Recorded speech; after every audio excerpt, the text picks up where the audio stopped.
మెదక్ పట్టణంలో జరిగిన ఘటనను తీవ్రంగా ఖండిస్తున్నామని, ఎవరు తప్పు చేసినా వారిని శిక్షించాల్సిందేనని, ఇరు వర్గాలను హాస్పిటల్లో పరామర్శించడం జరిగిందని ఎమ్మెల్యే రోహిత్రావు హనుమంతరావులు పోలీసు ఉన్నతాధికారులతో మాట్లాడుతూ పరిస్థితిని అదుపులోకి తెచ్చే ప్రయత్నం చేస్తున్నారు. పోలీసుల కృషి అభినందనీయమని, పోలీస్ విచారణ నిష్పక్షపాతంగా జరగాలి అని, కొందరు తమ రాజకీయ స్వార్థం కోసం సోషల్ మీడియాలో ప్రజలను తప్పుదోవ పట్టిస్తున్నారు అన్నారు.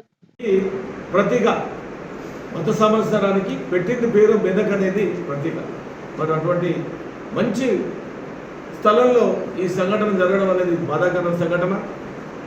మాకు నిజంగా ఒప్పుకోవాలి, పోలీసు వ్యవస్థను ఒప్పుకోవాలి. తొందరనే మరి ఈ విషయాన్ని కంట్రోల్ చేయడం జరిగింది. అప్పటికప్పుడే జిల్లా యంత్రాంగం అంతా మెదక్ రావడం, మరి దుకాణాలు మూసివేయడం, ఎలాంటి ఫర్దర్ అల్లరి జరగకుండా కంట్రోల్ చేయడం నిజంగా బ్రహ్మాండంగా వాళ్ళు పనిచేశారు.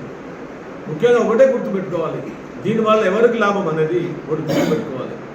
అనవసరంగా కేసుల్లో ఇరుక్కొని వాళ్ళ జీవితాలు నాశనం చేసుకుని ఉద్యోగాలు రాక తప్పుదోవ పట్టేటువంటి వ్యవస్థ ఉంటుంది. కాబట్టి యువతకు, ముఖ్యంగా యువతకు మేము చేతులెత్తి నమస్కరిస్తూ ఉన్నాం. ఆ ఏ వర్గానికి చెందిన యువతైనా ఒకటే, వారు ఇటువంటి విషయాల్లో ఇటువంటి దాంట్లో పాత్రలు కావద్దని ఈ సందర్భంగా మీ ద్వారా వారి చేతులెత్తి నమస్కరించి చెప్తా ఉన్నాం. క్షణికావేశానికి పోయి జీవితాలు ఖరాబ్ చేసుకోవడం, కుటుంబాల దూరంగా ఉండడం, కుటుంబాలు సైతం ఈ విషయంలో ఏదో పూర్తి నష్టపోవడం వంటి సంఘటనలు చూసినాం మేము ఇటువంటి వాటిల్లో. అందుకే యువతకు చెప్తున్నా, ఈ తప్పుడు ఆలోచనలు మానుకోవాలి, ఈ తప్పుడు పనులలో, ఈ తప్పుడు ప్రమేయాల్లో ఉండకూడదు. ఇవన్నీ కూడా మరి వాళ్ళ తల్లిదండ్రులు కూడా కంట్రోల్ చేసిన బాధ్యత మీద ఉంది. మతం ఏదైనా, కులం ఏదైనా, మనందరం భారతదేశంలో కలిసి ఉండాల్సిందే. ఈ దేశాన్ని ఎవరు కూడా వీడిపోయే పరిస్థితి లేదు. అన్ని కులాలు, అన్ని మతాల సమ్మేళనమే భారతదేశం. వందలాది కులాలు ఉన్నాయి, వందలాది ప్రాంతాలు ఉన్నాయి, వందలాది భాషలున్నాయి మన దేశంలో.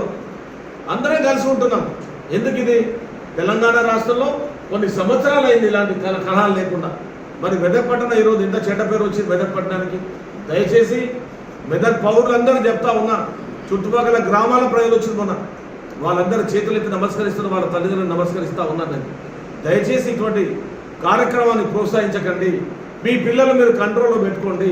ఈ దేశం సక్రమంగా ఉండాలి, దేశంలో ఉన్న ప్రజలు సక్రమంగా ఉండాలి. మెదక్లో ఉన్నటువంటి మనం ప్రశాంతంగా బతకాలంటే అందరి సహకారం అవసరం. కాబట్టి ప్రతి ఒక్కరికి అప్పీల్ చేస్తూ ఉన్నాం. ఇటీవల మెదక్ పట్టణంలో జరిగినటువంటి ఒక దురదృష్టకరమైనటువంటి సంఘటన, మరి దాన్ని మేము తీవ్రంగా ఖండిస్తూ ఉన్నాం. అటువంటి చర్య ఎవరు చేసినప్పటికీ కూడా అది సమంజసం కాదని చెప్పేసి ఈ సందర్భంగా తెలియజేసుకుంటూ ఉన్నాం. మరి ఇరు వర్గాల ఘర్షణలో మరి గాయపడ్డటువంటి వారిని కూడా గౌరవనీయులు మెదక్ ఎమ్మెల్యే గారు కూడా ఇరు వర్గాలకు సంబంధించినటువంటి వ్యక్తులను కూడా హైదరాబాద్లోని ఆసుపత్రిలో పరామర్శించడం జరిగింది.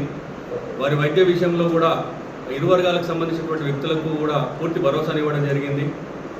మరి ముఖ్యంగా సంఘటన జరుగుతున్నప్పుడు, ఏదైతే సంఘటన జరుగుతున్న సందర్భంలో స్థానిక నాయకత్వం ద్వారా సమాచారం తీసుకున్నటువంటి గౌరవనీయులు పెద్దలు హనుమంతరావు గారు, శాసనసభ్యులు రోహిత్రావు గారు కూడా ఎప్పటికప్పుడు పోలీసు ఉన్నత స్థాయి అధికారులకు సమాచారాన్ని చేరవేస్తూ ఇక్కడ శాంతి భద్రతలను పూర్తిగా అదుపులోకి తీసుకురావాల్సిందిగా, మరి అల్లర్లకు కారణమైనటువంటి ఏ ఒక్కరినైనా కానీ కూడా ఉపేక్షించేది లేదు, చట్టపరమైనటువంటి చర్యలు తీసుకోవాల్సిందిగా పోలీస్ డీజీపీ స్థాయి ఉన్నత స్థాయి అధికారులతోని, అదేవిధంగా ఐజీ గారితో కూడా మరి ఎప్పటికప్పుడు స్థానిక ఎమ్మెల్యే గారు హనుమంతరావు గారు, మరి రోహిత్రావు గారు కూడా ఫోన్లో ఇక్కడ ఉన్నటువంటి విషయాన్ని కూడా వారు చేరవేయడంతో మరి పోలీసుల యొక్క సమయస్ఫూర్తితో మరి వెంటనే ఐజీ గారు, గౌరవ పోలీసు ఉన్నతాధికారి డీజీపీ గారి ఆదేశాల మేరకు ఐజీ గారు ఇక్కడ చేరుకోవడము, ఇక్కడ ఉన్నటువంటి పోలీసు బందోబస్తు విషయంలో ఉమ్మడి జిల్లాలో ఉన్నటువంటి పోలీసులందరూ కూడా ఈ జిల్లా కేంద్రానికి రప్పించి మరి ఇక్కడ ఉన్నటువంటి పరిస్థితిని అదుపులో తీసుకురావడంలో ముఖ్యంగా పోలీసుల యొక్క పాత్ర చాలా కీలకమైనదిగా భావిస్తూ ఉన్నాం.